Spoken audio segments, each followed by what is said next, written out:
Hello, everyone. Welcome to the Skull Session Recruiting Podcast brought to you by BuckeyeHuddle.com. I am your host, Mark Givler, joined by Kevin Noon today. Boy, some interesting, this is kind of Ohio State centric. It's newsworthy stuff, and we want to dive into it. Former Ohio State quarterback commitment, Dylan Raiola, 5-star prospect, I believe number one player in the country on at least one or two of the recruiting services. New high school. And I think that would have been somewhat noteworthy in a vacuum, but it's not just a new high school. He is moving across the country and going to Buford High in suburban Atlanta, about halfway. It's really about halfway between Atlanta and Athens, really, up there northeast of Atlanta. So, Kevin, before we get into maybe the Ohio State angle on this is how many? Is this 4 or 5 high schools in like 3 years? Like 4 and 3. I think it's 4 high schools in 3 years. 3 years. What's going on?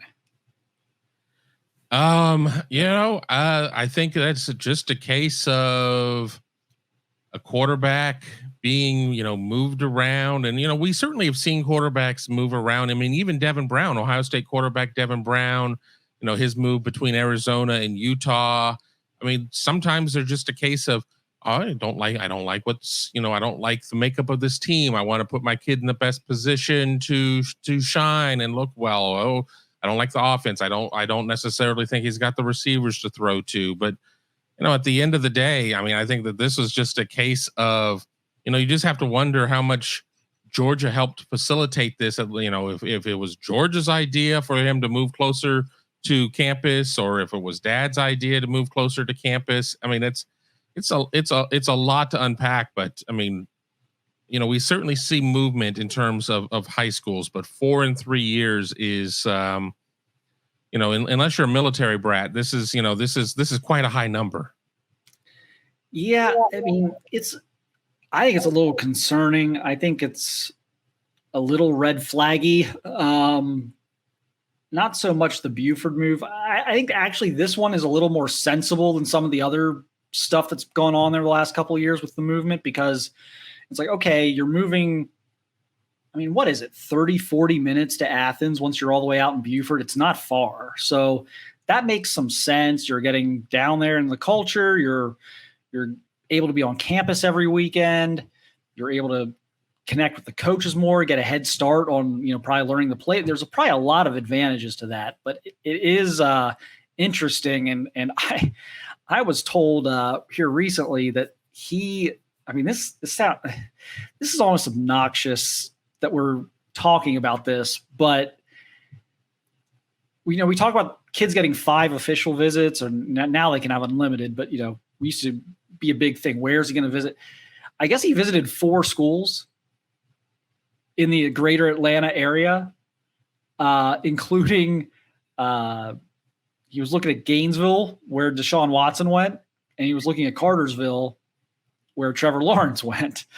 So they came in and kind of did their homework on this and settled on Buford, which is fascinating because Buford is like the one school in that part of the state that you really don't know where those kids are going to go. It's not a Georgia pipeline by any stretch of the imagination. They've missed on a lot of Buford kids the last 5 or 6 years. And that's where they're planting him. And quite frankly, look, I think we've been to Buford. That's not a school. That's a compound. I mean, that is an unbelievable. It's like a small town. It's an unbelievable place. It's an unbelievable facility. So I'm sure that's. I'm not as. I don't think this is as sinister as maybe some people think, as far as the talent at Buford or the disconnect between Buford and UGA, whatever it might be. I think he went to Buford and said, "Oh my God, look at all this stuff that I've got access to, and look how incredible these facilities are, and how much this place cares about football." I think that's a lot of it. I'll play the sinister card. I think maybe it is a little bit more sinister because of the fact that Georgia doesn't land everybody at Buford, and you sit there and you put your mole in there, even though this is a guy who this is not undercover by any stretch of the imagination.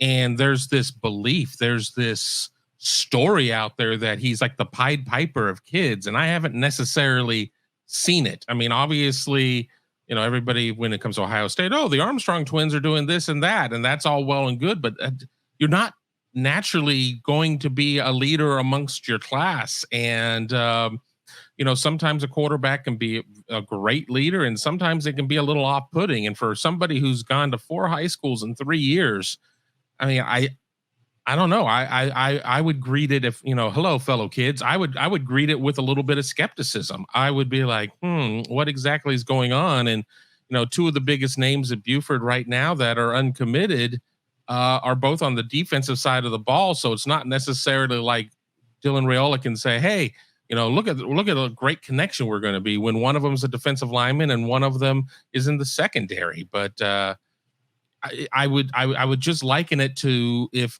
like a major Ohio State target commits to Ohio State and then is shopping between Pick Central and Dublin Kaufman and and whatever. I mean, there's certainly it feels odd. There's just something about it. I'm not going to say that I've gotten to the point of where it bothers me. I really don't care at the end of the day, but it just, it feels a little too contrived. It is strange. And I talked to someone today about the situation, and I got a great line from them. I'm going to steal it, but I don't think Buford had quarterback issues. We were at their spring game. They played like 5 quarterbacks. At least 3 of them looked pretty darn good. They had a couple of young guys that I liked. It didn't look to me like, oh, this team just needs a quarterback. It looked to me like a team that already had a couple and was trying to work through which ones they were. I mean, they've got a couple quarterbacks, I think, with offers. But as someone put it to me, so Raiola's the 3rd quarterback to transfer into Buford this offseason. And so someone told me today was like, yeah, they had 2 transfer in, and then they're about to have 2 more transfer out. So like those kids that transferred in are probably I mean, they're going to have, we talk about the transfer portal for Ohio State and college. The Buford High School is about to experience the transfer portal. So that's going to be interesting. I mean, those kids are not going to be happy with this. And so that's going to be a whole nother layer to this is, do those young quarterbacks that transferred in thinking they were competing for the starting job, do they now, transfer out to another local, Atlanta area school? So, because those guys didn't, oh man, what they signed up for. I mean, and Raiola is a 1-year situation. So, I mean, if you're a young kid, but you're going to have to, sit back and wait, and recruiting is going so much quicker. I mean, obviously we've talked about, in recent shows talked about, 2025 Tavian St. Clair. And if you lose this year sitting behind Raiola, and let's be honest, I mean, it's not like it's like, oh, well, I'm taking all these mental reps. No, you know what you need when you're a young quarterback? You need game film. You need game reps. You need to get out there and do this. So, yeah, I'm sure there are plenty of back channel calls going on right now for programs that are depleted at quarterback right now. It's like, hey, let's figure this out. Let's see how we can make this come together. Let's get the apartments. Let's get the lease signed right now. Get over here. You got to move. It's like if you're a 2025 quarterback, you have to play this year. Yeah, by the time you get out there next fall, everyone's going to have their quarterback. Right. Yeah, it's nuts. I mean, it's nuts, and the more you unpeel the layers of the onion, it just like it stinks. I mean, you just don't. It's just strange on so many different levels. And I talk about another situation of where a kid that committed to Ohio State ended up moving to Ohio, and that's the Jair Brown situation. He was down in Louisiana, but he was originally from Ohio, and he just came back to Ohio. I mean, there's none of that is the case here in this Dylan Raiola situation. I mean, it's abundantly obvious that even on just the most pure level, it was to be closer to the school that he was going to be attending for college. And on the less pure level, we're trying to insert him in somewhere where we've had mixed success in terms of recruiting. And I also wonder, playing the little sports psychology angle of it, how are some kids going to handle it? Of course you want to win, but if you're friends with some of these young quarterbacks who got kind of screwed in this deal or whatever, I mean, how are you going to view this guy? How are you going to view a guy that just amongst recruiting circles kind of gives off a bit of a cocky attitude? How are you going to really embrace that? So it's going to test Dylan Raiola's leadership to try and come in and become a leader and try and unify a locker room where there probably are going to be a couple people who are going to be, maybe not outwardly, but at least inwardly questioning what the hell is going on here. Yeah, it's going to be fascinating. So he's got, that's going to be on Dylan to kind of, win over the locker room, and, we'll see how that goes. But yeah, that's going to be another element to this. That's going to be interesting, but yeah, it's fascinating. We were talking about this almost like it's almost sounds like a college recruitment. And it's like, no, this was just a high school move. So we're talking about who's going to hit the portal now that he's in, who's, the visits he made. It's wild. Here we are, NIL portal. We are, boy, is this thing changed in the last 15, 20 years. Not all progress is progress. Let's assess the Ohio State angle here. Edric Houston, KJ Bolden, two monster priority targets. 1 to 10 scale. How concerned do you think Ohio State should be about this in terms of Raiola's presence, effectiveness, and maybe getting in the ear of those two? And, how much of that's real, how much of that is going to be manufactured by the, as I call them, the panic patrol on Twitter who, throws their arms up at every sign of adversity. Personally, I put it about a 2. I honestly do. If Dylan Raiola is the difference maker to sway a kid away from Ohio State to Georgia, then you really didn't have him in the first place, because again, these kids have the same proximity to Athens with or without Raiola there. The recruiting pitch is the same with or without Raiola there. I mean, Georgia is bringing in a 2-man quarterback class here. Whether or not Raiola plays in Buford or Barcelona, it doesn't necessarily change the fact of what the quarterback depth chart is, on paper looks like there. So, I don't know. I mean, I think that if, there are some kids that were really slick recruiters and marketers through the years. I mean, we can go back to the Brew Crew and things like that, and varying degrees of how much you buy into all of that. I don't know. I kind of take it back to everybody saying, well, Jeremiah Smith, not only is he not going to go to Ohio State, he's going to go to Georgia because of Dylan Raiola. Jeremiah Smith has never given me the indication that he is all that tight with Dylan Raiola. I just don't know. I mean, these guys are all extremely gifted athletes and have all of this opportunity or whatever. They're not going to get starstruck by some kid who just happens to have a 5th star or whatever. So I'm not buying it. I mean, I'm sure that the panic patrol, as you put it, will, heads will fall off because of it, but I don't think Ohio State should be concerned really at all. And the only reason I didn't say a 1 out of 10 would be like, that just sounds like I'm being super reactionary in the negative way. Yeah, I'm not buying it either. I just, what could Dylan Raiola's presence? I'm going to take kind of the other side of this, because I agree with what you said about, kids not letting some guy just move in, swoop in, and, steal their hearts and, make them follow them wherever they go. I'm going to take the other angle of this. If you're Georgia, what could Dylan Raiola possibly bring to the table for you as a recruiter that your defensive dominance and back-to-back national championships already didn't bring to the table? You're telling me Georgia's had far and away the best defense in the country the last 2 years. They've sent 50 million players from their defense to the NFL. including like 17 to my Philadelphia Eagles. To the Eagles. Let's not all the the Eagles who are going to the Super Bowl this year with those players. But like you're telling me that's not enough? Like, these are defensive players. These aren't receivers that he'd be throwing to or offensive tackles. These are defensive players. You've had the best defense in the country at least 2 years in a row, maybe 3 or 4. You have the best track record right now of defense to NFL pipeline. You've overtaken Alabama on that. Like, what could Dylan Raiola possibly do that wouldn't accomplish for you? That the facts wouldn't, like, those are facts. Georgia's defense has been insane the last few years. They are churning players into the NFL. Those players are doing well in the NFL. They've won 2 national championships in a row.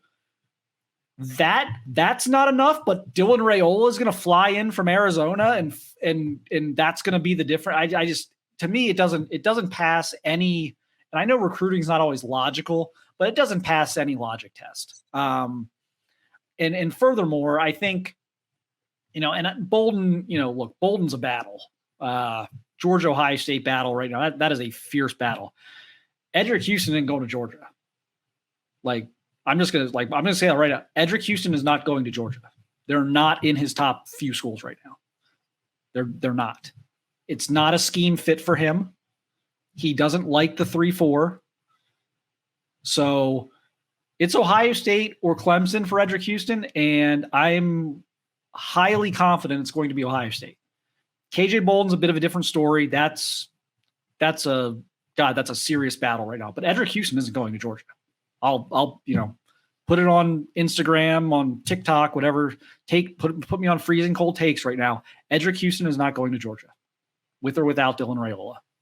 So, I mean, the thing is that maybe the thought is that Dylan Raiola gets in their ears and it's like, well, now you have the quarterback of the future to be able to. I mean, we're not going to come up short because we don't have the offense to get us across the finish line. Stetson Bennett this, Stetson Bennett that. I mean, because, while Ohio State fans, some of them really enjoyed bagging on CJ Stroud, there were probably just as many Georgia fans that bagged on Stetson Bennett all the way around. But yeah, it's not going to suddenly change Houston's dislike of the 3-4 scheme. So it's probably not going to have anything to do there. And it's really probably not going to have anything to with Bolden, but maybe what about class of 25 or class of 26? I mean, Buford is a powerhouse every year, always has a bunch of kids.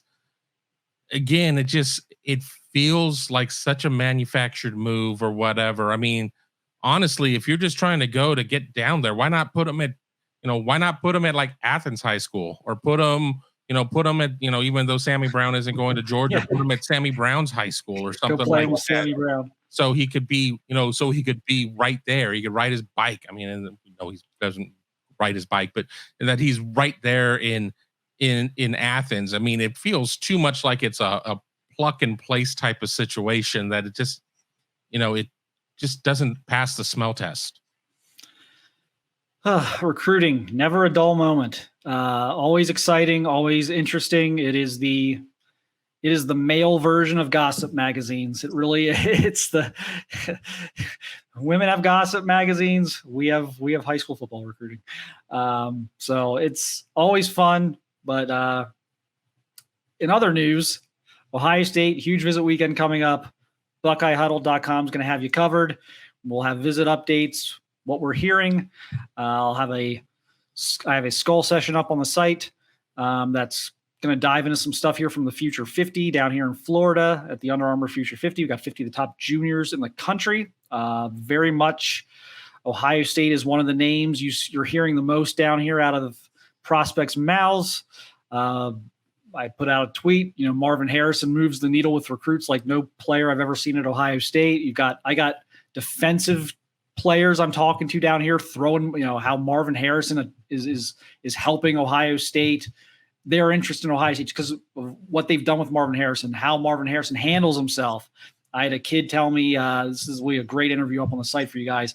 I had a kid tell me the first thing I asked him, what stood out to you about your spring visit? He said, well, I walked into the building at the crack of dawn And the first thing I saw was Marvin Harrison out there by himself catching footballs. This was a defensive player. And he's like, that's the first thing that stood out to me about the visit. That was the most compelling thing to him about the visit. This is a defensive player. It's not another receiver trying to be one of the next first round Brian Hartline receivers. He has a, this is going to sound ridiculous. He has an aura. He legitimately has like an aura about him that I have not seen an Ohio State player attain with recruits. We've seen it approached at times. Zeke Elliott made Ohio State very sexy, especially for kids out of Bosa and Chase Young, for sure. But Harrison seems to have taken it to the next level. It is. It's next level with these guys. They all look up to him. They all respect him. He just whatever it is about him, it resonates with the recruits. So we will be covering all the big recruiting news here. So head over to the site. We know season's just around the corner. It's a great time to sign up at BuckeyeHuddle.com. And if not, hey, at least smash the like button here and give us a thumbs up. Comment in the thread with your thoughts. Follow us on, subscribe at youtube.com/BuckeyeHuddle. If you're on Facebook, go to facebook.com/BuckeyeHuddle and help us with our reach there too. But we appreciate everyone's support, everyone watching and listening, and we will talk to you again soon.